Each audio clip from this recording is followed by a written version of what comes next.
আল্লাহ নবী সাল্লাল্লাহু তাআলা আলাইহি ওয়াসাল্লাম জনম দুঃখিনী মাকে হারায়া হাউমাউ করে কেঁদে উঠেছিলেন, আওয়াজ করেছিলেন। নবীর কান্না শুনে নবীর দাদা আব্দুল মুত্তালিব ছুটে ছুটে চলে গেলেন। বলছেন পোতা গো, ও নাতি মুহাম্মদ, আজকে কেন কান্না করতেছো বলো?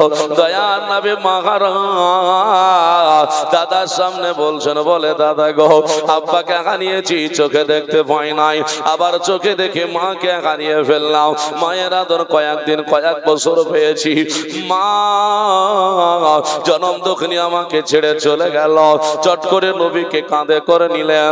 আপনার যেন কাঁধে তুলে নিয়ে আব্দুল মুত্তালিব বললেন, পোতারে, জিন্দগিতে যতদিন আমি দুনিয়ায় বেঁচে থাকবো এই কাঁধটাই আমি জানো তোমার জন্য রেখে দিলাম, আর কোনোদিন কাউকে দেব না। এই বুকখানাতে আমার যেন ঘুমিয়ে থাকবে রে। এ মুহাম্মদ সাল্লাল্লাহু আলাইহি ওয়াসাল্লাম, শোনো, আর কোনদিনের তরে আমি যেন তোমাকে ছাড়বো না, আমার সঙ্গে খাবে, উঠবে, বসবে। এইভাবে নবী পাক আলাইহিস সালামকে আপনার যেন বলে কাঁধে করে নিয়ে আস্তে আস্তে করে বাড়ি চলে যায়। বাবা আল্লাহর নবী সাল্লাল্লাহু আলাইহি ওয়াসাল্লাম এই করে একটা বছর কাটালেন, দুটো বছর কাটালেন। আল্লাহর নবীর 8 বছর বয়স হলো। দয়ার নবী, মায়ের নবী, রাহমাতাল লিল আলামিন, ওই নবী মুস্তাফা, আমার যেন নবী মুস্তাফা, দাদার কাছে তাকে খাওয়া দাওয়া, ঘুমানো সবটাই যেন দেখভাল করে আব্দুল মুত্তালিব। হঠাৎ করে একদিন আব্দুল মুত্তালিব কুরাইশ বংশের মানুষদেরকে ডাক দিলেন আর বললেন, শোনো গো, তোমরা আমার নিকটে এসে হাজির হয়ে যাও। আর যাবনি কুরাইশ বংশের মানুষকে বাবা ডাকা, ওই গোত্রের মানুষদেরকে বাবা হাজির হতে বলা। এত বাবা মায়া, এত মহব্বত ছিল ওই গোত্রটা কুরাইশ বংশের মানুষেরা আমার নবীর দাদাকে বাদশা বলে মানতো, আমার নবীর দাদাকে নেতা বলে মানতো। আর ডাকার পরে আর দেরি করতে পারলো না। প্রত্যেকটা বাড়ি থেকে, প্রত্যেকটা ঘর থেকে একটা একটা করে যা মানুষ ছিল সবগুলো বাবা বেরিয়ে আসলো। তারা মনে মনে চিন্তা করলো, আসার পরে একত্রিত ভাবে আলোচনা শুরু করলো। আমাদের নেতা, আমাদের বাদশাহ আমাদের ডেকেছে, মনে হয় আমাদেরকে কোনো বার্তা দেবে, আমাদেরকে কোনো প্রতিবেদন দেবে, আমাদেরকে কোনো শিক্ষা দেবে, আমাদেরকে কোনো খোঁজ দেবে। এই বলে আপনার যেন সুন্দর সিংহাসন তৈরি করে সুন্দর জায়গা তৈরি করলো। করার পরে আপনার খবর দেবে আব্দুল মুত্তালিব আসবেন, ওই সিংহাসনে বসে বসে কুরাইশ বংশের মানুষকে কোন যেন শিক্ষামূলক কথা বলবে বলে আপনারা বাড়ি ঘর ত্যাগ করে দিয়া আপনারা এসে হাজির হয়েছেন। তার কারণ হলো এখানে বক্তা সাহেবেরা, মুফতি সাহেবেরা কয়েকটা যা কথা বলবেন তার মধ্যে শিক্ষামূলক কথা থাকবে। এগুলোকে নিয়ে আমাদের বাড়ি আসতে হবে, আকীদা ভালো হবে, ঈমান আমল তাজা হবে। এ মুসলমানেরা, কুরাইশ বংশের মানুষেরা ওই রকম করে কিছু আপনার যেন শিখবো বলে হাজির হলো। এইরকম সিংহাসন তৈরি করা হয়ে গিয়েছে। আসার পরে এবার আপনার যেন সব কমপ্লিট হয়ে গেল। আব্দুল মুত্তালিব আসবে, তার আগে বাবা আমার নবী মুস্তাফা 8 বছরের ছিলি ওই সিংহাসনে এসে হাজির হয়েছে। জনগণ বলল, এ বাবু বলো, সিংহাসন থেকে নেমে যাও। বলে ওখান থেকে নেমে যাও। বলে সিংহাসনে যদি কোনো একটা ছেলে এসে বসে যায় আপনারা কি বলবেন? বলে বাবা তোমার জন্য নয়, এটা বক্তার জন্য। নাকি বলে এটা আমাদের মুফতি সাহেবদের জন্য, ওখানে বসা হবে না। আমার নবীকে ওই রকম মানুষ বলল, বাবা তুমি নেমে যাও, ওই সিংহাসনটা তোমার জন্য নয়। নবী কথা বলে না। নবী আমার যেন মুচকি মুচকি হেসে যায়। আল্লাহ নবী মুস্তাফা কোনো কথা বাবা বলছেন না। নবী আমার মুচকি হাসতেন, এটা নবীর সুন্নাত। দীর্ঘ সময় কেটে গেল।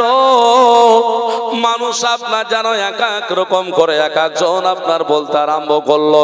কেউ বলছে বালকটাকে হাত ধরে নামায়া দেই, কে বলছে বালকটাকে ওখান থেকে সরিয়ে দেয়।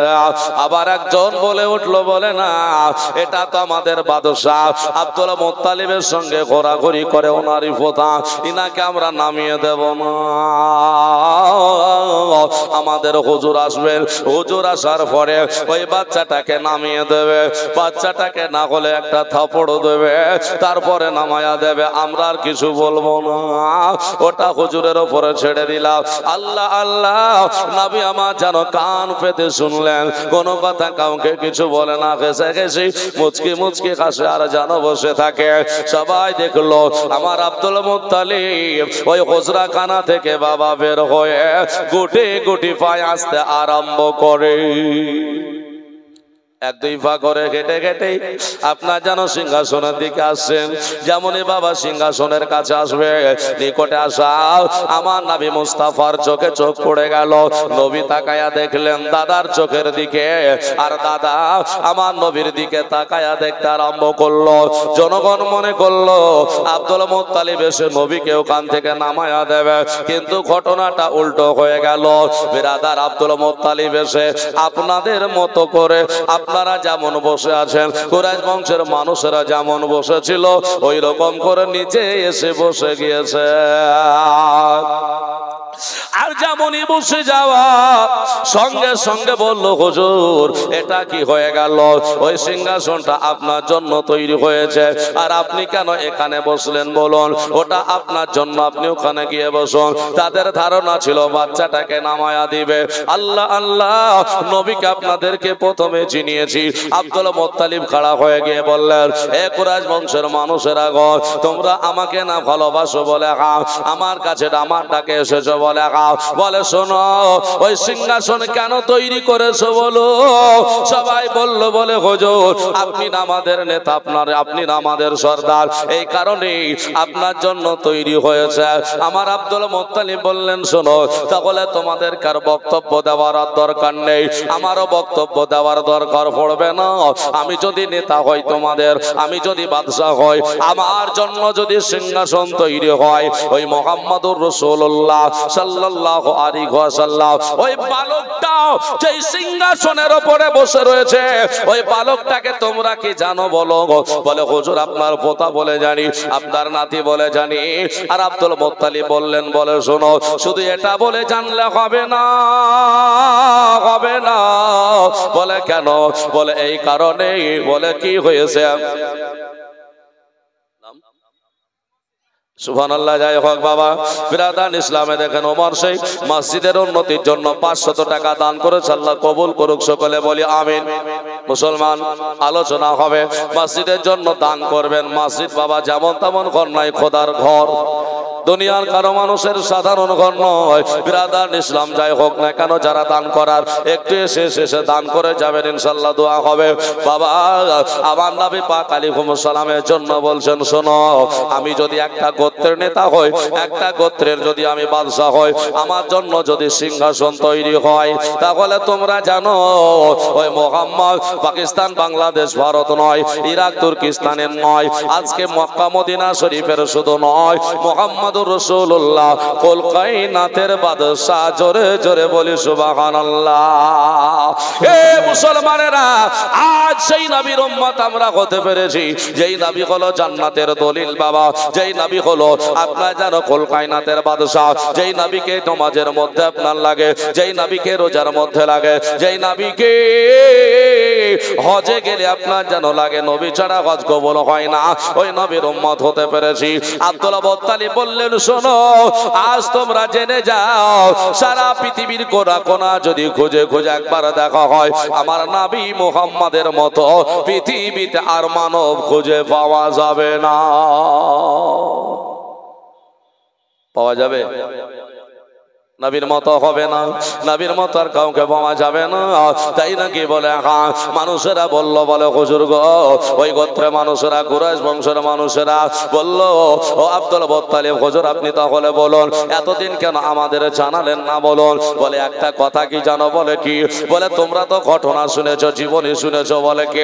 এ শোনো, মুহাম্মদের বাপের নামটা তোমরা বলো তো দেখি। বলছে আব্দুল্লাহ।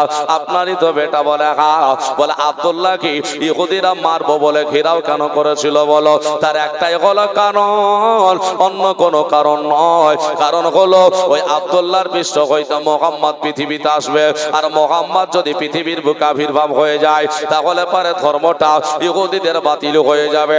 এই কারণে এই নবীর জন্য, মুহাম্মাদের জন্য আজ তিনার পিতা আমার বেটা আব্দুল্লাহকে মারার জন্য হাজির হয়েছিল। আমি এর আগে তোমাদের জানাই না একটাই কারণে, যদি আমি বাল্যকালে মুহাম্মদকে সবার সামনে পরিচিতি করে দিতাম তাহলে পরে ইহুদিরা আমার মুহাম্মদকে আক্রমণ করত। এই কারণে বলি নাই, তাই নাকি? বলে হ্যাঁ। বলে ঠিক আছে, তাহলে সবাই জেনে নিলেন। বলে এটা হলো আখেরি জামানার পয়গম্বর, দু জাহানের বাদশাহ আমার নবীকে এইভাবে আপনার যেন পরিচয় করিয়ে দেওয়া হলো।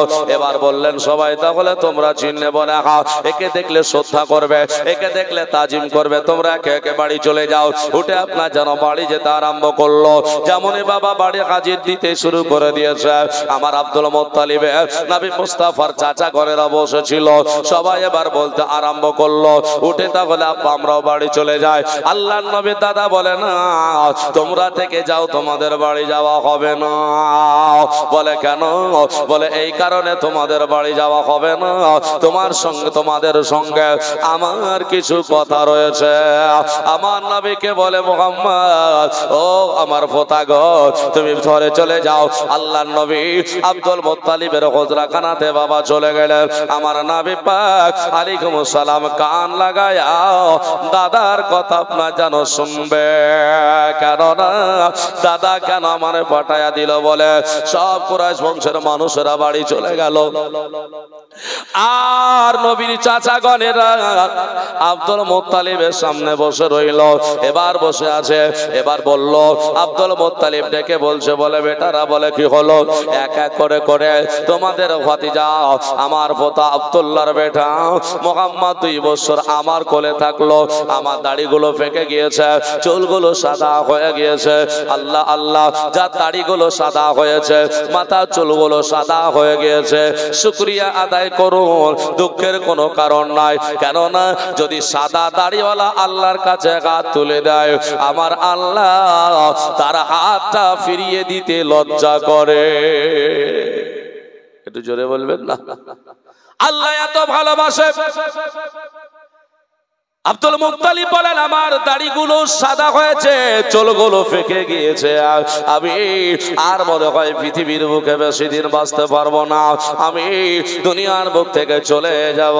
তবে শোনো, মুহাম্মাদের কাউকে সাহারা বানাতে চাই, তোমাদের ভাতিজা আজকে মা হারা ছেলে, বাপ হারা ছেলে, এই ছেলেটাকে তোমাদের দেখভাল করতে হবে। যদি তোমরা দেখভাল না করো হবে না। এই কথাটা আপনার যেন নবী আমার কান লাগা হুজরাখানা থেকে শুনতে পেয়েছে। নবীর কান, আল্লাহ আল্লাহ সুবহানাল্লাহ, আমার আল্লাহ নবীকে এত পাওয়ারফুল বানিয়ে দিয়েছে, নবীকে আমার এত পাওয়ারফুল বানিয়েছে। নবীর প্রতি মহব্বতে কেউ যদি দরুদ ও সালাম খানা পাঠ করে, আমার নবী মুস্তাফা সাল্লাল্লাহু আলাইহি ওয়াসাল্লামের কাছে ফেরেশতা পৌঁছিয়ে দেয়। আমার নবী মুস্তাফা শুনতে পান, জোরে বলে সুবহানাল্লাহ। এ মুসলমান আমার ভাইরা, ওই দয়ার নবী কান লাগায়া দাদার আপনার যেন কথাটা শুনলেন। শোনার পরে আপনার যেন অবাক হয়ে যান। নবী আমার চিন্তা করেন, আল্লাহ আব্বা হারিয়েছি, আব্বার চেহারাটা দর্শন করতে পারিনি, মাকে বাল্যকালে হারিয়ে দিলাম, আবার 8টা বছর বয়স হলো, দাদা আমাকে ছেড়ে চলে যাবে নাকি? ছুটে ছুটে ছুটে ছুটে দাদার কোলে নবী আমার এসে হাজির হয়ে গেলেন। ঘর থেকে পালিয়ে আসলেন, নবী আমার শিখ দাদার কোলে বসে গেলেন। দাদাকে বলছেন, দাদা গো, কি অপরাধ হয়ে গেল, কি ঘটনা ঘটে গেল, আজকে আপনার কোল কেন ছাড়তে হবে বলো? ও গো দাদা, আর যে ভালো লাগে না, আপনার যেন গালে চুমা দিয়ে বলে, আমি কেন আপনার কোল খারাপ হব? আব্দুল মুত্তালিব বলে, পোতা গো, শরীরটা বড় খারাপ হয়েছে, আর মনে হয় বাঁচবো না, এই কারণে আমি তোমাকে বলে যাই, তোমার চাচারা আছে, তারা তোমার দেখভাল করার দায়িত্বটা নেবে। নবী বলছেন ঠিক আছে, তাই যদি হয় তাহলে পরে দাদাকে তো খোলা যাচ্ছে না, জড়িয়ে ধরে কাঁদছে। দাদা এইভাবে যদি আমি কাঁদাতে চাই তাহলে পরে তো আমি থাকতে পারবো না। বললেন চিন্তা করিও না, পৃথিবীতে যদি কেউ মনে করে আমার কেউ নয়, আমার আল্লাহ তার রয়েছে। জোরে জোরে বলে সুবহানাল্লাহ। আল্লাহ নবী বললেন ও দাদা তাহলে পরে কি ঘটনা? আল্লাহ নবী দাদা বলতে আরম্ভ করলেন, বলে শোনো এখানে তোমার চাচারা বসে আছেন, বলে কে দায়িত্ব নেবে? আবু তালিব বলতেছেন, বলে আব্বা আমারে দেওয়া হোক। আমির আপনি কি বলে আমির হামজা বলে আমার দায়িত্বে দেওয়া হোক। জুবাইর বলে আমার দায়িত্বে দেওয়া হোক। হারিস বলছে আমার দায়িত্বে দেওয়া হোক। এই করে করে দায়িত্বটা চাইতে আরম্ভ করলো। আমার আব্দুল মুত্তালিব বলে না, সবাই যদি তোমরা এইভাবে যাও তাহলে পরে আমার মোহাম্মদ কার কাছে থাকবে বলো, আর কে বা দেখবে বলো, কোথায় খাবে বলো? সবাই যদি দায়িত্ব নাও তাহলে পরে আমার মোহাম্মদ ঠিক মতো খেতে পাবে না। সবার দায়িত্বে থাকলে নবী ঠিক মতো খেতে পাবে না। ভাইরা আমার মুসলমানেরা, এর জন্য বলছেন তাহলে কে নেবে? কে নেবে? কার কাছে যাবে? আমির হামজা বললেন আমার দেওয়া হোক। বলে কেন?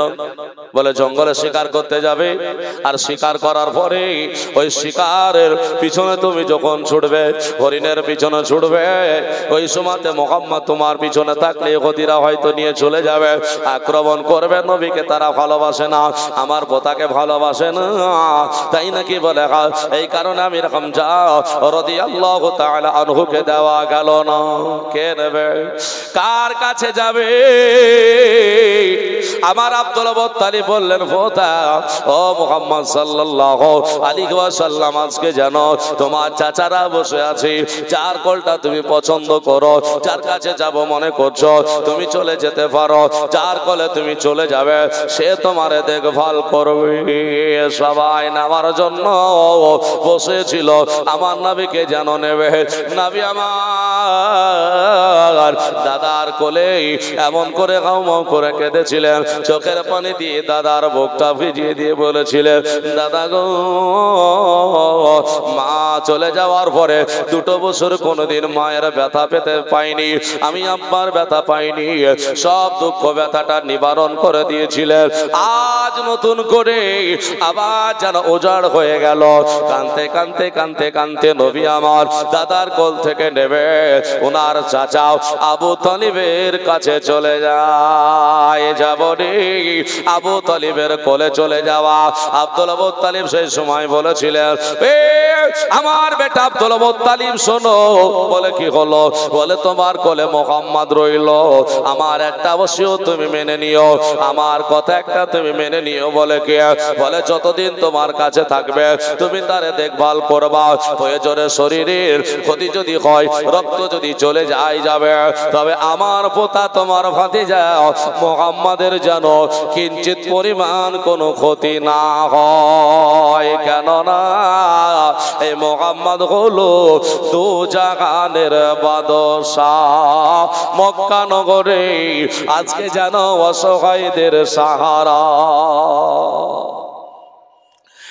একজন মুসলমান আমার নবীকে চিনতে পারে না, আর নবীর কালেমা যারা পড়েনি নবীকে তারা চিনে গিয়েছিল, আর এখন বাবা নবীকে চিনতে পারে না, নবীকে নিয়ে বিভিন্ন ধরনের কথা বলে। অনেকে বলছে নবী আমার লেখাপড়া জানতো না, নবী আমার লেখাপড়া জানতো না। বাবা কোরআনের একটি আয়াত আপনার সামনে আমি তুলে ধরি, তাহলে বুঝতে পারবেন বাবা এই কথাটা কতটুকু সত্য। ভাইরা অনেকে বলছে না, বলে না মোবাইলে দেখেননি যে নবী আমার লেখাপড়া জানে না, নবী আমার লেখাপড়া জানতেন না, বলে না বলে না। ব্রাদার ইসলাম মুআজ্জাজ একটা জিনিস মনে রাখুন, বলে কি যখন একটা তালবে ইলম থাকে তখন তাকে তালবে ইলমই বলে, মৌলানা কেউ বলে না। তার কারণ হলো সে তো হাদিস পড়েনি। আল্লাহর নবী যখন বাল্যকালে আবু জাহেলের আবু লাহাবেরা উতবা সাইবারা বলেছিল নবীকে আমার এত লেখাপড়াই জানে না, এটা তো মুসলমানের কথা না। বলছে এরা তো লেখাপড়াই জানে না। আল্লাহ পাক দেখলেন এটা তো অপমানজনক কথা, আমার নবীকে বলছে লেখাপড়া জানে না। আল্লাহর কোরআন নাজিল হয়ে গেল, আয়াত চলে আসলো। আল্লাহ পাক বলছেন ওয়া আল্লামাকা মা লাম তাকুনু তা'লাম। আল্লাহ বলেন হাবিব, আপনি যাহা কিছু জানতেন না, যা জানতে শিখতে বাকি ছিল, আমি আল্লাহ আপনাকে সব শিখিয়ে দিলাম। জোরে বলে সুবহানাল্লাহ। আচ্ছা বলেন তো দেখি, এই আয়াতটা তো কোরআনের, তো আল্লাহ যখন আয়াতটা দিয়ে বলে দিলেন যে নবী সাল্লাল্লাহু আলাইহি ওয়াসাল্লামের যেগুলো জানতে শিখতে বাকি ছিল, আল্লাহ বলছেন সব শিখিয়ে দিলাম। আচ্ছা কোন মানুষ যদি এখন বলে নবী আমার জানে না, ওর কথা চলবে? কোরআন বলছে নবী সব জানে, আল্লাহ নবীকে সব শিক্ষা দিয়ে দিয়েছেন, আরে মোল্লা বলছে নবী জানে না। ইসলাম কেমন ভাবে নষ্ট হচ্ছে দেখুন। কোরআনের আয়াতে আল্লাহ পাক সূরা বাকারা প্রথম পারাতে বলেছেন এর জন্য ইউদিল্লু বিহি কাসীরা ওয়া ইয়াহদি বিহি কাসীরা ওয়া মা ইউদিল্লু বিহি ইল্লাল ফাসিকিন। আল্লাহ পাক রব্বে কায়নাত বলেন কিছু সংখ্যক মানুষ কোরআন তেলাওয়াত করে পথভ্রষ্ট হবে, আর কিছু সংখ্যক মানুষ কোরআন তেলাওয়াত করে হেদায়েত পেয়ে জান্নাতে চলে যাবে। আচ্ছা এই কথাটার উপরে কোরআন তো সাধারণ মানুষেরাও পড়ে নাকি বলেন? তাই বলে কি সাধারণ মানুষ কি এতে পড়বে নাকি? এরাও তো কোরআন পড়ে, তাহলে কোরআন পড়ে কি পথভ্রষ্ট হবে? না। তাহলে কারা? এরা হলো আমাদের মতো যারা বক্তা, বক্তব্য দিতে গিয়ে কোরআন হাদিসকে তাফসীর ব্যাখ্যা করতে গিয়ে ভুল বোঝায়, তারা এইরকম হবে কোরআন তেলাওয়াত করে কোরআন পড়েও পথভ্রষ্ট হয়ে জাহান্নামে যাবে। মুসলমান আপনি অবাক হয়ে যাবেন, আল্লাহর নবীকে চিনতে পারে না এখনো। আর একটা কি কথা বলে জানেন, একটা একটা করে সবটাই আমি কোরআন থেকে আপনাকে দলিল দিচ্ছি। দেখবেন মানুষ একটা কথা খুব ভাবে আমাদের মধ্যে চলে, আমাদের মধ্যে বলে নবী পাক সাল্লাল্লাহু আলাইহি ওয়াসাল্লামকে নিয়ে কথাগুলো হাসতে খেলতে ঈমান হারা হয়ে যায়। কি বলে মানুষ?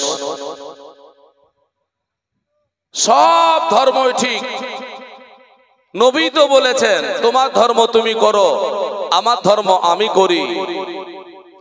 ভাই যে যা ধর্ম যার যেটা সে সেটা করবে, কিন্তু আপনি তো মুসলমান, আপনাকে তো বলতে হবে ইসলাম ধর্মটা সঠিক নাকি বলেন? আমি এর জন্যই বলেছিলাম কবরে কটা প্রশ্ন হয়। আল্লাহর হাবিব সাল্লাল্লাহু আলাইহি ওয়াসাল্লাম সবেমাত্র চাচার কোলে গিয়েছেন, চাচা কোলে তুলে নিয়েছেন। নবীকে মারতে চেয়েছিল কেন? যে নবী থাকলে পারে অন্য ধর্মের মানুষদের অসুবিধা হবে। চলুন পৃথিবীর বুকে আল্লাহ পাক আমাদের পরীক্ষা করছেন। আল্লাহর কোরআন বলছে ওয়ালা নাবলুওয়ান্নাকুম বিশাইয়্যিম মিনাল খাউফি ওয়াল জু'i ওয়া নাকসিম মিনাল আমওয়াল ওয়াল আনফুসি ওয়াস সামারাত ওয়া বাশশিরিস সাবিরিন। যারা এখানে বসে আছেন, যারা বাইরে আছে, সবার আল্লাহ পাক পরীক্ষা করছেন।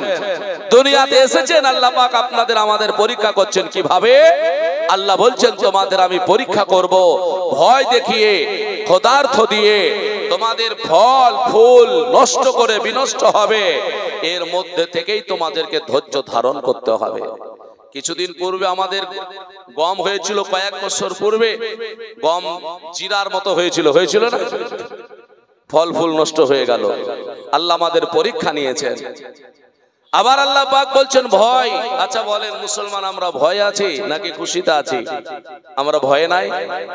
তবে অন্যায়ের জন্য ভয় নয়, আমাদের প্রতি অত্যাচার করছে, জুলুম করছে সেই ভয়। ন্যায় আর অন্যায় যদি বাছাই করা হয়, মুসলমান ন্যায়ের পক্ষেই থাকবে। মুসলমান কোনোদিন অন্যায় করেনি আর করবে না, এটা বিশ্বাস। বলে কথাটা কেন বলছি জানেন? আজকে অবাক হয়ে যায়, আমরা মুসলমান, আমরা বক্তব্য দিতে গিয়ে আমরা কোনো কথা বললে আমাদেরকে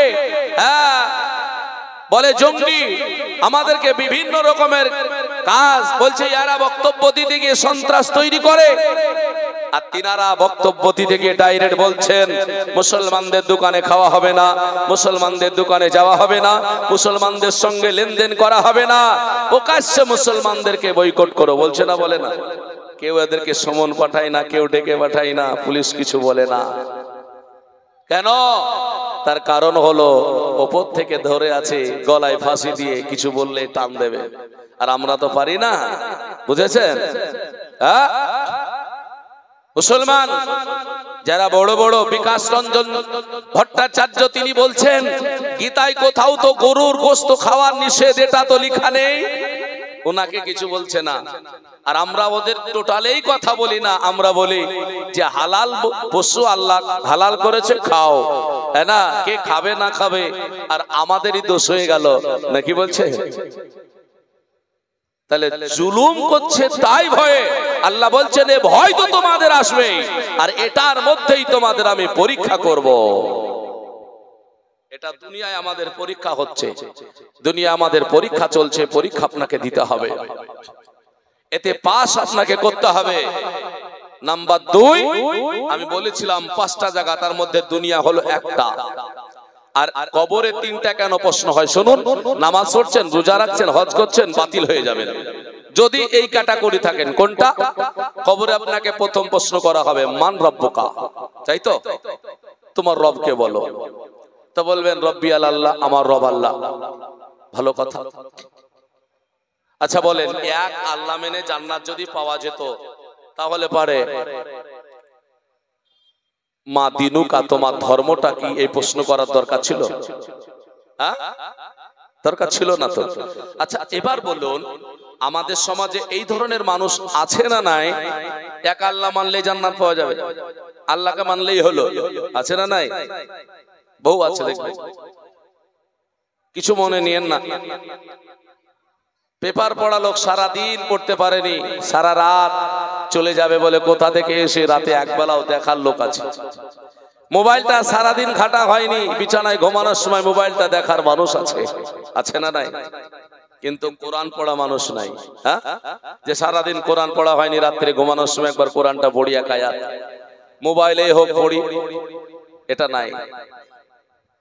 আল্লাহর নবী বলেছেন যে 1 নম্বরের পরে 2 নম্বর প্রশ্ন এই কারণে তোমার কবরে হবে, কারণ তুমি জবান দ্বারা দিয়ে বলেছো, বলে এক আল্লাহ মানলেই জান্নাত পাওয়া যাবে, আর সব ধর্মই ঠিক, সবাই জান্নাতে যাবে।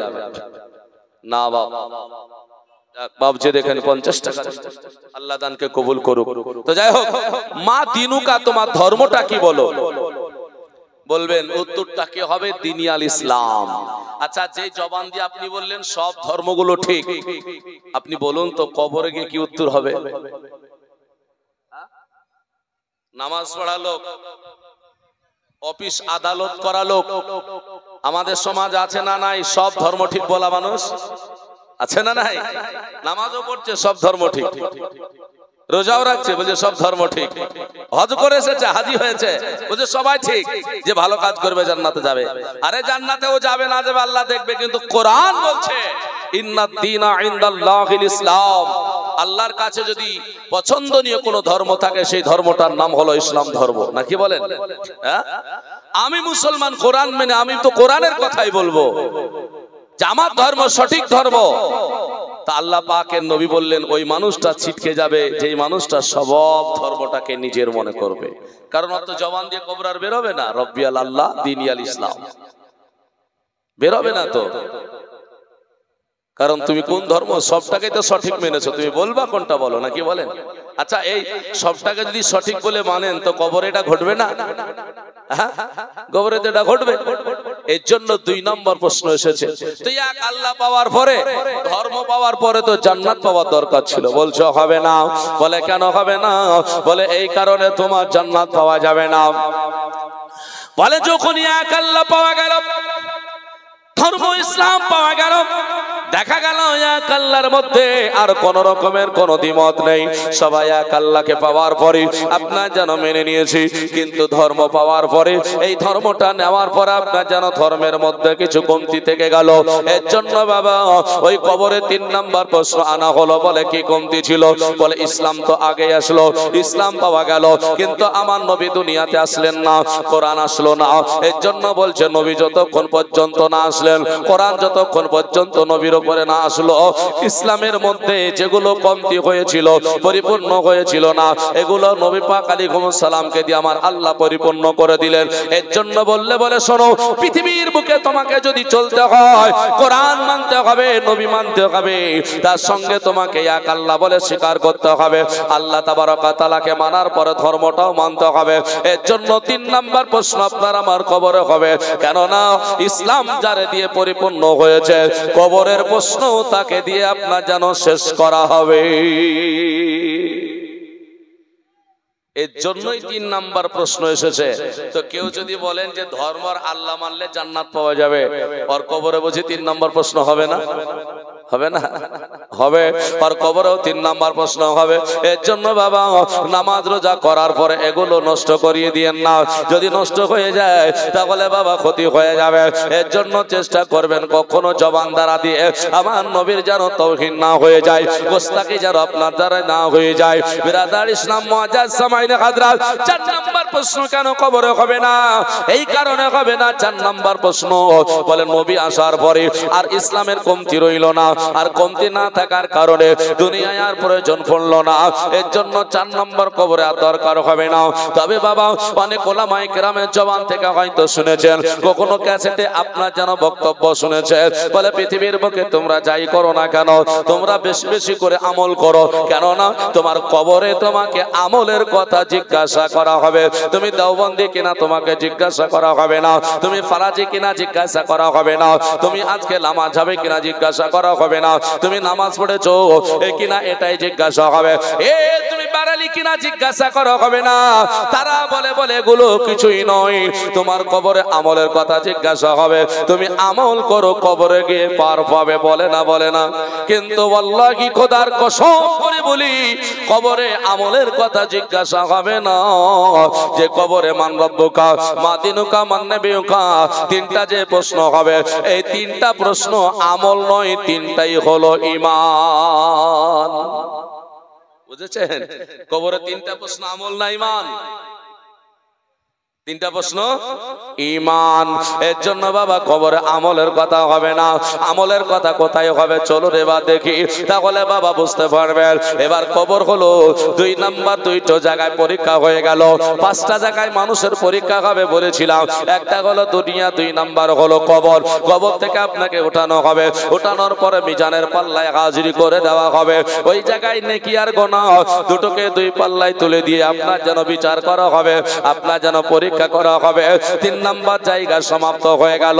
4 নাম্বার বড় কঠিনে পড়ে যেতে হবে বাপজি আমার, কেননা আল্লাহর নবী আমার বলেছেন, আল বুনিয়া ইসলামু আলা খামসিন শাহাদাতান লা ইলাহা ইল্লাল্লাহু ওয়া শাহাদাতান মুহাম্মাদান আবদুহু ওয়া রাসূলুহু ইকামিস সালাতি তাই যাকাত হাজ্জুল বাইতুল্লাহ আসম রমাজান। ইসলামের স্তম্ভ হলো বাবা 5টা, যাকে আমার ইসলামের খুঁটি বলা হয়। নাকি বলছেন? ইসলামের খুঁটি আপনার যেন 5টা বলা হয়। এই ইসলামের স্তম্ভ যদি 5টা হয়, এই 5টার মধ্যে থাকার পর জান্নাত পাওয়ার দরকার ছিল। আগেই বলেছি, মানুষ আমি আপনার যেন গাওয়া দিয়েছি এক আল্লাহ ব্যতীত কোনো মাবুদ নাই, মুহাম্মদ সাল্লাল্লাহু আলাইহি ওয়াসাল্লাম আল্লাহর প্রেরিত রাসূল। আমি নামাজও কায়েম করেছি, যাকাতও দিয়েছি, হজও করেছি, আমি রমজান মাসে রোজাও করেছি। জান্নাত পাওয়ার দরকার ছিল, বলছে হবে না। কেননা ওই ফুলসিরাতের উপর আপনাকে আমাকে দাঁড় করিয়ে দিয়ে আল্লাহ পাকের ফারিস্তারা বলবে, এরে আল্লাহর বান্দা, এই ফুলসিরাতের উপর এখন তুমি পার হয়ে যাও। বলে কেমন করে হবে জানি না। বলে চুলে আপনার চাইতে শুরু হয়ে যাবে, চুলের চাইতে শুরু হবে, বিলেটের চাইতে ধার আপনারা শুনেছেন, আপনাকে রাখতে হবে। আল্লাহ পাকের ফেরেশতা বলবে, ওরে আল্লাহর বান্দা, তুমি নামাজ কায়েম করেছো কিনা বলো বলো। আপনি বলবেন নামাজ পড়েছেন, এর জন্য আপনার জবান দিয়ে বের হয়ে আসবেন নাম, হ্যাঁ আমি তো নামাজ কায়েম করেছি। শুনুন তাহলে জীবন পরিবর্তন হয়ে যাবে। জান্নাত কোথায় পাওয়া যাবে গো? আল্লাহ পাকের ফেরেশতা বলবে বান্দারে তুমি নামাজ পড়েছো বলে, আর আপনি যদি নামাজি হন ওই সময়তে জবান দিয়ে বের হয়ে যাবে নাম, আমি তো নামাজ পড়েছি। আল্লাহ পাকের ফেরেশতা বলবে চলো এগিয়ে চলো। 2 নম্বরে দাঁড়িয়ে থাকা ফেরেশতা বলবে ওরে আল্লাহর বান্দা বলো না ইতাই যাকাত, আল্লাহ তোমারে অর্থ দিয়েছিল, তুমি কি যাকাত দিয়েছো বলো বলো। আল্লাহ পাকের বান্দা আপনি আমি যদি যাকাত দেওয়া মানুষ হই তাহলে বলবো নাম, হা হা হা আল্লাহ আমাকে অর্থ দিয়েছিল তার জন্য আমি যাকাতটাও আদায় করেছি। মুসলমান আমার ভাইয়েরাও, 3 নম্বর ফেরেশতা আপনাকে ধরবে, ধরার পরে বলবে হাজ্জুল বাইতুল্লাহ, হে আল্লাহর বান্দা আল্লাহ তোমাকে অর্থ দিয়েছিল, তুমি তো যাকাত দিয়েছো, এখন বলো তোমার যাকাত দেওয়ার পরেও অনেক অর্থের মালিক তুমি হয়েছিলে, এখন বলো না কেন তুমি এখন অর্থের মালিক হওয়ার পরে তুমি হজ করেছো কিনা, আল্লাহর ঘর কাবা শরীফটা জিয়ারত করেছো কিনা, তওয়াফ করেছো কিনা বলো, রাসূলুল্লাহর ঘরটাও রাসূলুল্লাহর রওজা কবরটাকে জিয়ারত করেছো কিনা বলো। আপনি যদি হাজী হন, এই সমর্থ যদি আপনার থাকে আর আপনি যদি হজ করেছেন আলহামদুলিল্লাহ, ওই প্রশ্নে পার হয়ে যাবেন, আপনি বলবেন না হা হা হা হা আমি তো হজ করেছি। 4 নম্বরের ফেরেশতা আপনাকে ধরে বলবে আল্লাহর বান্দা পবিত্র মাহে রমজানুল মুবারক মাস এসেছিল, আস-সাওমুর রমাদান, আল্লাহ পাক তোমাদের বলেছিল রমজান মাসে তোমরা রোজা রাখো, তোমরা কি রোজা রেখেছিলে বলো, তুমি কি রোজা রেখেছিলে বলো বলো। আপনি বলবেন রমজান মাসে রোজা রাখা মানুষ, আল্লাহ আল্লাহ সুবহানাল্লাহ, মানুষ বলে এই মানুষটা রোজা রাখে না, এই মানুষটা যাকাত দেয় না, মাশাআল্লাহ বাপ জামা 200 টাকা দান করেছে খোদার ঘরে, আল্লাহ দানকে কবুল করুক, সকলে বলি আমিন। একটা 500 টাকা চেয়েছিলাম, কারো কাছে থাকলে দেবেন, না হলে পরে দেবেন, মুসলমান একটু বলবেন, অনুরোধ করে একটু বলেছি ইনশাআল্লাহ গোলাজি দোয়া করব, খাস করে হাত তুলে আপনার জন্য মুআজ্জাজ ভাইরা ও আমার বাপ যে মুসলমানেরা, আল্লাহ পাকের ফেরেশতা বলবে বান্দারে তুমি কি হজ করেছিলে বলো বলো, রোজা রেখেছিলে বলো, ওই সময় রোজা যদি রেখেছেন তাহলে আপনি বলবেন হ্যাঁ হ্যাঁ। আর রোজা কার জন্য? আল্লাহর কোরআনকে জিজ্ঞাসা করুন, কোরআন তুমি বলো রমজান মাসে তো সবাই রোজা রাখে না, রোজা কার জন্য, কেনই বা রাখে না? আল্লাহর কোরআন বলে ইয়া আইয়ুহাল্লাযীনা আমানু কুতিবা আলাইকুমুস সিয়াম, আমার আল্লাহ বলে হে ঈমানদার বিশ্বাসী বান্দাগণ তোমার উপরে রোজা ফরজ করা হয়েছে। জোরে বলি সুবহানাল্লাহ। যারা ঈমানদার তার উপরে রোজা ফরজ করা হয়েছে, সেই তো রোজা রাখবে বাবা, যার উপরে রোজা ফরজ নাই সে রাখবে কেন? তাহলে যে রোজা রাখেনি দেখা যাবে ঈমানের কোন গন্ডগোল আছে। আল্লাহর ফেরেশতা বলবে যদি রোজা রেখেছো এগিয়ে চলো, রোজা রাখোনি জাহান্নামে চলে যাও। এবার 5 নম্বর ফেরেশতা আপনাকে ধরবে, বলবে আল্লাহর বান্দা তুমি বলো বলো শাহাদাতান লা ইলাহা ইল্লাল্লাহ ওয়া শাহাদাতান মুহাম্মাদান আবদুহু ওয়া রাসূলুহু, আজকে বলো এক আল্লাহ ব্যতীত কোনো মাবুদ নাই, মুহাম্মদ সাল্লাল্লাহু আল্লাহর প্রেরিত রাসূল বলে স্বীকার করেছো কিনা? সব আমলগুলো করেছো, আমার নবীকে এইভাবে মেনেছো কিনা বলো। আপনি বলবেন হ্যাঁ হ্যাঁ হ্যাঁ আমি নবী পাক আলাইহিস সালামকে এইভাবে স্বীকার করেছি, এইভাবে মেনেছি, আল্লাহর প্রেরিত রাসূল আল্লাহর প্রেরিত দূত বলে আল্লাহ পাকের ফেরেশতা বলবে এগিয়ে যাও। এই 5টা আমল এত সুন্দর ইসলামের খুঁটি, এগুলো একটা মানুষের মধ্যে সব থাকার পরে মানুষটা জান্নাতে যাওয়ার দরকার ছিল। আমার আল্লাহর ফেরেশতা বলবে না না এখনো তোমার হিসাব শেষ হয়নি, এখনো জান্নাতের অর্ডার হয়নি, এখনো জান্নাত যাওয়ার জন্য তুমি প্রস্তুতি হয়ো না। আল্লাহর বান্দা আমরা বলবো কেন গো? একটা একটা করে করে 5টা যে মূল বিষয়, 5টা ইসলামের স্তম্ভ খুঁটি যেগুলো সব তো আমার মধ্যে ছিল, আল্লাহ পাকের ফেরেশতা বলবে এখনো বাকি রয়েছে হুকুকুল্লাহ ওয়া হুকুকুল ইবাদ। এ আল্লাহর বান্দা পৃথিবীতে নামাজ রোজা হজ যাকাত কালে কালেমা জিকির আজকার সব করেছো, এখন তুমি বলো হুকুকুল্লাহ, এগুলো তো আল্লাহর হক আদায় করে নিয়েছো। হুকুকুল ইবাদ, মানুষের হক আদায় করেছো কিনা বলো। ভাই বোনের মধ্যে জমি জায়গা বন্টনে ঠিক ছিল তো? পাড়া প্রতিবেশীর মধ্যে আল কাটাকাটি হয়নি তো? পাড়া প্রতিবেশীর মধ্যে কারো হক টাকা মারা হয়নি তো? টাকা নিয়ে দাওনি এরকম হয়নি তো? দোকানে মাল খেয়েছো, তা বাকিতে নিয়েছে, পরে আর খাইনি বলে দাওনি, এইরকম তোমার জীবনে ঘটেনি তো? আল্লাহ পাকের বান্দা, আমরা সেই দিন ফেসে যাব যদি কোন রকমের হক কারো মেরে থাকে। আমার আল্লাহ পাকের নবী বলেছেন, তুমি নামাজ পড়েছো, আল্লাহ কবুল করবে, ঠিক আছে, তবে জেনে রেখো কারো হক যদি মারা থাকে, এই হক যতক্ষণ যার মেরেছো তার কাছে যদি ক্ষমা না চাও, আমার আল্লাহ তোমারে ক্ষমা করবে না। কেননা আল্লাহ নবী জানিয়ে দিয়েছে এটা মানুষের হক, মানুষের কাছেই ক্ষমা চাইতে হবে।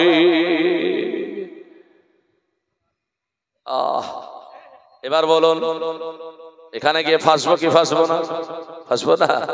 সব ছিল এতক্ষণ ঠিকঠাক, ওখানে গিয়ে ফেসে যাব। কারো হক যদি জীবনে কেউ মেরেছেন, বাবা মনে কিছু নিয়েন না। শিক্ষা নিতে গেলে অনেক কিছু হয়, মানুষ অনেক জেনে থাকে। মানুষ বলবে এতদিন মেরে খেয়েছে, এখন ক্ষমা চাইতে বলুক, কারণ মরণের পরে তো আপনাকে আরো বলবে তুই খেয়ে গেছিস, এখন দেখ কবরে। আর দুনিয়াতে যদি ক্ষমা চেয়ে যান, ওই মানুষটাই বলবে, বলে আর যাই হোক মানুষটা ক্ষমা চেয়েছিল। আর মানুষের কাছে ক্ষমা চাইলে আমার আল্লাহ ক্ষমা করে দেয়, এর জন্য বাবা ক্ষমা চাইতে হবে, ক্ষমা চেয়ে নেবেন। মানুষের হক যদি মারা থাকে তাহলে ওটাকে আপনি জানো দিয়ে দেবেন, পরিশোধ করে দেবেন। ভাইয়েরা ও আমার বাপেরা, এবার আপনার জানো এখান থেকে তো কিছু মানুষ গেল, তাহলে পরে আমরা জানো এতগুলো ইবাদত করেও আমরা 6 নম্বর জায়গাতে গিয়ে বাবা ফেসে গেলাম। এর জন্য আমাদেরকে শিক্ষা নিতে হবে বাবা। জালসা মিলাদ শুনে বলে একটাই জিনিস মনে রাখতে হবে, বলে আমরা যত ইবাদত করি না কেন, আমার দ্বারা দিয়ে কারো হক যেন না মারা হয়। এই গুনাহগুলো আপনার মাফ হতে পারে, কিন্তু মানুষের হক যদি আপনি মেরে দেন তাহলে আমার আল্লাহ ক্ষমা করবে না। এমনই একটি গুনাহ হক মারা, এই গুনাহটা আল্লাহ মাফ করে না। আচ্ছা, গুনাহটা ছোট না বড়? আদম পয়গম্বর আলাইহিস সালাম কে আল্লাহ পাক কোরআনে বলছেন লা তাকরাবু হাজিহিস শাজারা, আদমকে বলেছিলেন তুমি গাছের নিকটে যেও না। কেউ প্রমাণ করতে পারবে না আদম পয়গম্বর গাছের নিকটে গিয়েছিলেন, তবে শয়তান প্রলোভন দিয়ে মা হাওয়া রাদিয়াল্লাহু তাআলা আনহাকে দিয়ে ওই গন্ধম গাছের ফলের রস আদম পয়গম্বরকে খাইয়ে দিয়েছিলেন, নাকি বলেন? আর এই এতটুকু কাজের জন্য আল্লাহ যেটা নিষেধ করেছেন ওখানে তো জাননি, তার মানে আল্লাহর উদ্দেশ্য ছিল বলে আমার বাচ্চাকে যখন আমি ভাই আম গাছের গোড়ায় যাবা না, তার মানে কি আম খাওয়া হবে না ওখানকার, নাকি বলে? গাছের গোড়ায় যাবা না মানে আম খেতে খাওয়া হবে না। তা আদম আলাইহিস সালামকে বলেছিলেন গাছের নিকটে যাবা না, মানে ওখানকার ফলও খাওয়া হবে না। তো এতটুকু অপরাধ, এটাকে আদম পয়গম্বর মনে করে কতদিন কাঁদলেন? 350 বছর। জোরে বলবেন না? 350 বছর কাঁদলেন। আর আমরা বড় বড় হক মেরে দিয়েছে, কাঁদা তো দূরের কথা, মনেই থাকে না। আর আমি পাক্কা নামাজি, পাক্কা হাজি, পাক্কা মুসল্লি। ভাইয়েরা আমার, মুসলমানেরা, মুসলমানকে একটু বুঝতে হবে বাবা। এর জন্য নবী কারো হক মারতে দেয়নি, কারো হক মারা যাবে না। এটা আপনার যেন ছোট গোনা নয়, এটা পাহাড় সমতুল্য গোনা বললেও ভুল হবে না, তার চাইতে বড় গোনা। মুসলমান আমার ভাইয়েরা গো, এর জন্য বাবা সাবধানে কাজ করবেন। অন্য গোনাও যদি হয়ে যায় আল্লাহ ক্ষমা করলেও হক মারা গোনাটা ক্ষমা করে না। 6 নম্বর জায়গাতে যা হলো, এখানে তো কেউ হক মারলে না, আটকে গেলাম। আমরা 5টা ইবাদত, 5টা ইসলামের স্তম্ভ পালন করার পরে হক মানলে না হয়তো ইবাদত ওখানে করে আটকে গেলাম। এবার 7 নম্বরে গিয়ে আল্লাহ পাকের ফেরেশতা ফুলসিরাতের উপরে আপনাকে আমাকে জিজ্ঞাসা করবে, আল্লাহর বান্দা তুমি বলো না, তুমি তো দুনিয়ার বুকে ছিলে, আল্লাহ তোমাকে সুন্দর করে বসবাস করতে দিয়েছি, তুমি হালাল আর হারাম এগুলোকে বাছাই করেছো কিনা? হালাল হারামটা একবার তুমি জানো বাছাই করে খেয়েছো কিনা, বাছাই করে ইনকাম করেছো কিনা বলো, নাকি হালাল আর হারাম একসঙ্গে চালিয়ে দিয়েছো? হালাল আর হারাম। এবার বলুন কোন মোল্লানা, কোন হাজি, কোন গাজী এবার কে বাঁচবো বলুন? আমি বাঁচবো? হালাল আর হারাম তো বাছা কাছা কিছুই নাই, সব জড়িয়ে চলছে গো। মুসলমান সমাজের কিছু জিনিস আছে বাবা, মৌলভী সাহেব কি করবে কিছু মনে নিয়েন না, সব জায়গাতে আছে, আমাদেরও আছে। একদিন যদি ছেলে মেয়েটা ধরা পড়ে যায় বাড়িতে, আর কি হয়? জরিমানা হয় না? একদিন যদি ছেলে মেয়েকে দেখে লাই এক ঘরে, আচ্ছা বলেন ছেড়ে দিবে না জরিমানা করবে? জরিমানা হবে না? জরিমানাটা কার হয়? ছেলের নাকি মেয়ের জরিমানা হয়? মেয়ের হয় না।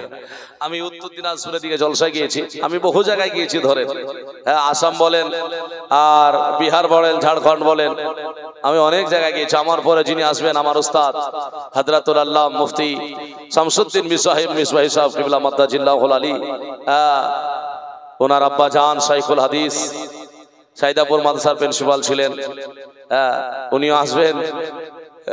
ওনার আলোচনা আপনাদেরকে শুনতে হবে। তো হুজুরদের দোয়াতে আমি অনেক দূর গিয়েছি। আমি একদিন এই ওয়াজ করতে করতে বলেছিলাম, আচ্ছা বলেন এই জরিমানা যখন হয় তো ছেলের হয়? তো বলে হ্যাঁ। তো বলছে, একজন বলছে না হুজুর, ছেলের জরিমানা টাকা থেকে মেয়েটাকে আবার কিছু দেওয়া হয়। তো বলে ভালোই তো রাস্তা হলো তাহলে, নাকি বলেন? বাস্তব বলছি। আচ্ছা এটা তো হয় সমাজে, আচ্ছা হলো, ছেলেটার জরিমানা হলো, কিন্তু অন্যায় কি একজন করেছিল না দুজন করেছে? তাহলে জরিমানা তো দুজনের হওয়া দরকার ছিল নাকি? তাহলে এক জায়গাতে ঠকেছে, যে মানে মেয়েটার জরিমানা হয় না মানে কি এটা অন্যায়। ছেলের জরিমানা ছেলের বাপ দিচ্ছে, মেয়ের জরিমানা মেয়ের বাপ দেবে, উভয়ের জরিমানা সমান হওয়া উচিত। কেন বলে দুজনের জন্য হক হলো সমান। 100 ডোররা করে মারো শরীয়তে, তাহলে ডোররা যখন মারতে পারছেন না জরিমানা করছেন, তো দুজনের সমান করেন, তাহলে কমবে। আর একজনের করে আর একজনকে যদি ছাড় দেন তো বলবে যে যা হচ্ছে ওদের হচ্ছে, আমাদের তো হচ্ছে না। এটা তো সমাজ জরিমানা করে, ঠিক আছে, কিন্তু বড় বিষয় কোথায় জানেন? একদিনের জন্য জরিমানা হয়, আর লাইফ টাইমের জন্য, জিন্দেগির জন্য অন্যের বউকে নিয়ে চলে আসে, ম্যারেজ করে নিয়ে চলে আসছে, সমাজ বলছে তো বিয়ে করে নিয়েছে, কি করবি? বলে না, বলে না? মানে একদিনের জন্য জরিমানা হলো, আর লাইফ টাইমের জন্য জরিমানা নাও, তো বিয়ে করে নিয়েছে, কি করবি? ভাই একদিনের জন্য যে অপরাধটা করেছে, এ তো লাইফ টাইম অপরাধ করছে। যতক্ষণ ওর স্বামী না তালাক দিচ্ছে, এটা তো ওই একই কেসে জড়িত, নাকি বলেন? তাহলে আমরা আছি কোথায় বলুন? এর জন্য আপনাকে আমাকে বুঝতে হবে হালাল হারাম গুলো। আল্লাহ পাকের ফেরেশতা বলবে, শোনো এগুলো তো সব হলো, এবার বলো তো দেখি আমানতের কি ঠিকঠাক ছিল তো? মানুষ তোমাকে মোড়ল ভেবেছে, সমাজে সর্দার করেছে, কেউ তোমাকে কিছু অর্থ দিয়েছে, এগুলো ঠিকঠাক ছিল তো? যদি না থাকে যাও এখান থেকে জাহান্নামে চলে যাও। আল্লাহ আল্লাহ আমাদের মাফ হবে না। নারায়ে তাকবীর, নারায়ে তাকবীর, নারায়ে রিসালাত, ইয়া রাসূলুল্লাহ, মাসলাকে আলা হযরত, জিন্দাবাদ, উলামা আহলে সুন্নাত, দ্বীন ইসলাম, জিন্দাবাদ, হযরতুল আল্লাহ মুফতি মুনাজির শামসুদ্দিন মিসবাহি সাহেব কিবলা, জিন্দাবাদ, নারায়ে তাকবীর, নারায়ে রিসালাত, ইয়া রাসূলুল্লাহ, নারায়ে রিসালাত, মাসলাকে আলা হযরত, জিন্দাবাদ, জলসা কমিটি, জিন্দাবাদ, জলসা কমিটি, জিন্দাবাদ, হযরত আল্লামা মুফতি মাওলানা মুনাজির শামসুদ্দিন মিসবাহি সাহেব কিবলা, জিন্দাবাদ, নারায়ে তাকবীর, নারায়ে রিসালাত। জয় হোক ব্রাদার ইসলাম। হুজুর চলে এসেছেন, আলোচনা আপনারা শুনবেন ইনশাআল্লাহুল আজিজ। তো আপনাদেরকে যে কথা বলছিলাম, মাফ কাউকে আল্লাহ পাক এইভাবে দেবে না। তা আমানতের খিয়ানত দেখা গেল আমরা কেউ কিছু দিলে আমরা এটাকে অস্বীকার করে দিচ্ছি, পরে এরকম ঘটে না ঘটে যাচ্ছে। এর জন্য আমাদেরকে সংশোধন হতে হবে। 4টে জায়গা পার হলো, 5 নাম্বার জায়গা হাসরের ময়দান। আল্লাহ রাব্বুল আলামিন আমাদেরকে দাঁড় করিয়ে দেবেন, এমন করে দাঁড় করিয়ে দেবেন উপায় হবে না। মাথার মগজগুলো গলে গলে কান্নাকে ছিদ্র দিয়ে বেরিয়ে আসবে, মাথার মগজ গলে যাবে, পা থেকে উঠতে উঠতে থুতনি বরাবর চলে আসবে। আল্লাহর কাছে হাউমাউ করে কাঁদবেন, বিচার কি শেষ হলো না? বিচার কি শেষ হলো না? এখনো হিসাব কি শেষ হয়নি? বলে এখন কি হয়েছে? বলে কেন? বলে আমাকে জাহান্নামে দিয়ে দাও। মানে আর থাকতে পারছেন না তো, বলছে জাহান্নামে চলে যাব। তো বলছে জাহান্নাম সম্পর্কে তুমি জানো? বলে কি? বলে জাহান্নাম মানুষ যদি জানতো, তো বলছে আল্লাহ পাক যদি কোনো মানুষকে জাহান্নামে ফেলে দেয়, তো বলে 1 নয় 2 নয়, বলছে ৭৭ বছর সময় লাগবে। তো ৭৭ বছর নয়, আপনি মনে করেন ৭৭ মিনিট, তো ৭৭ মিনিট তো দূরের কথা, ওপর থেকে যদি একটা পাথর নিক্ষেপ করা হয় আর ৭৭ সেকেন্ড যদি নিচে গতিবেগে তার চলে, তাহলে কত নিম্ন জায়গায়, কত নিচু জায়গায়, কত গর্তে যেতে পারে আপনি চিন্তা করুন। আল্লাহ পাক এত কঠিন জাহান্নাম আমাদের জন্য রেখেছেন। আমরা পারবো বেঁচে থাকতে? পারবো এ থেকে বাঁচতে? তাহলে দেখা গেল জান্নাত পাওয়া তো বড় কঠিন হয়ে গেল, তাই না? এত কিছু করার পরে তো জান্নাত পাওয়া কঠিন হয়ে গেল। তো আল্লাহ রাব্বে কায়নাত জাল্লা জালালুহু ওয়া আম্মা নাওয়ালুহু আমার নবীকে এই ক্ষমতা দিয়েছেন। আল্লাহ পাক বলেছেন ওয়া ইয়াকুনা রাসূলু আলাইকুমুশ শাহিদা, আল্লাহ বলছেন কিয়ামতের ময়দানে আমি নবীকে সাক্ষ্যদাতা করে সুপারিশকারী করে দাঁড় করে রাখবো। নবী সুপারিশ করবেন, নবী সাক্ষ্য দেবেন, নবী যারে জান্নাতি বলবেন। কোরআন বলছেন, আল্লাহ পাক রাব্বে কায়নাতের অটুট সংবিধান বলে যে ওয়ালা সাউফা ইউতিকা রাব্বুকা ফাতার, আমার নবী যাতে রাজি খুশি হবেন, নবী যাতে হ্যাঁ বলবেন, আমার আল্লাহ তাতে রাজি খুশি হবেন। জোরে বলে সুবহানাল্লাহ। নবী বলবেন আল্লাহ এগুলো আমার উম্মত, আপনার বান্দা, নামাজ পড়েছে, রোজা রেখেছে, হজ করেছে, যাকাত দিয়েছে, কালেমার জিকির করেছে, তবু এরা গুনাহ করে ফেলেছে। আল্লাহ এদেরকে ক্ষমা করো, আমি তো রাহমাতাল লিল আলামিন, এদেরকে জান্নাতবাসী করো। আল্লাহর নবী কাঁদবেন, শাফাত করবেন। আল্লাহ পাকের নবী মুস্তাফার শাফাতের কান দয়াতে আমরা সেই দিন হয়তো জান্নাত চলে যাব। এর জন্য আমরা বেশি বেশি করে নবী মুস্তাফাকে ডাকি, নবীকে আমরা রাখি, নামাজ রোজা হজ যাকাতে নবীকে স্মরণ করি, কারণ নবী ছাড়া আর কোনো উপায় হবে না। আল্লাহ আমাদের সঠিক বুঝদান করুক, সকলে বলি আমিন। মজ্জার সময় যাই হোক, অনেক কথা আপনাদেরকে শোনালাম, আমি আর বক্তব্য আগে বাড়াতে চাই না, যেহেতু হুজুর চলে এসেছেন। একটা জিনিস আপনাদেরকে শুধুমাত্র আমি বলবো, শিক্ষামূলক কথা আপনাদেরকে কিছু বললাম।